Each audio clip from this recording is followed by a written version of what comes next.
Well, Stewart Stevenson is an SNP MSP, joins us now. Hello, welcome to the programme.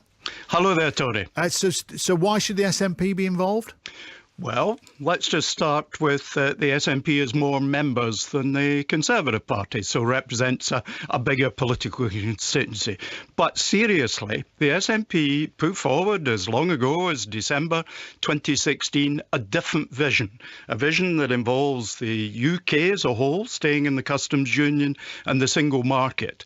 Nowhere in the debate that we're likely to have, if it only involves these two minority leaders, are we going to hear the arguments for that approach to this problem.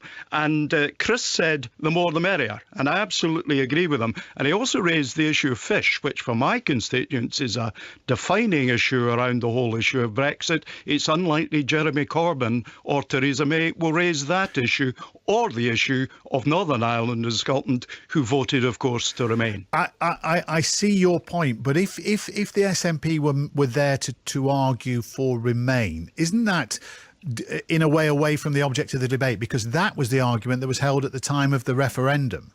But the argument that we put forward in December 2016 was the compromise, leaving the EU but remaining within the single market and the customs union. That limits the damage that leaving the EU will inflict upon people throughout the United Kingdom. It's a point of view and an argument that is distinctly different from that which Theresa May and Jeremy Corbyn are putting forward.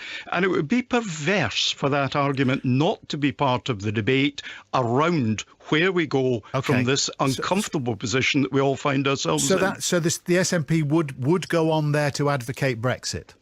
The SNP would be there putting forward the single market and the customs union as the way of protecting the economy and the people of these islands, and in particular respecting that the different views of the countries of the United Kingdom lead inevitably to a need to accommodate these different views.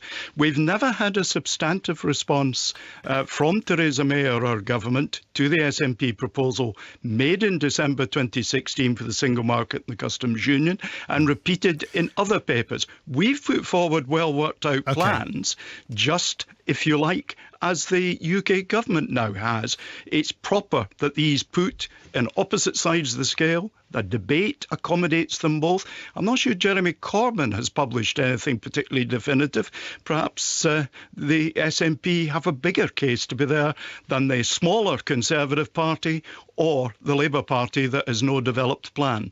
Just finally, Stewart, those listeners here today and possibly viewers with Brexit fatigue might say, why rerun this in front of us at any point when we can't really affect the outcome? Surely you've had... The Prime Minister was questioned for hours the other day, wasn't she, on this point? And at which point the SNP had a good old say. So it's to be settled by MPs in Westminster. Why not leave the debate to them?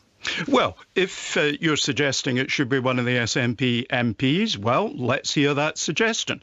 The bottom line is... No, I'm suggesting why place all this in front of the British public, who on this occasion have literally no say short of knocking on their MP's door and trying to persuade them? We have Theresa May knocking doors across the UK, trying to persuade the general public, to persuade her own party to accept what she's proposing. That's an unlikely outcome. If she can't persuade members of her own party to support what she's proposing, why should the rest of us leave the debate when there are other options that will limit the damage to the UK, all the countries of the UK, by staying in the customs union and the single market?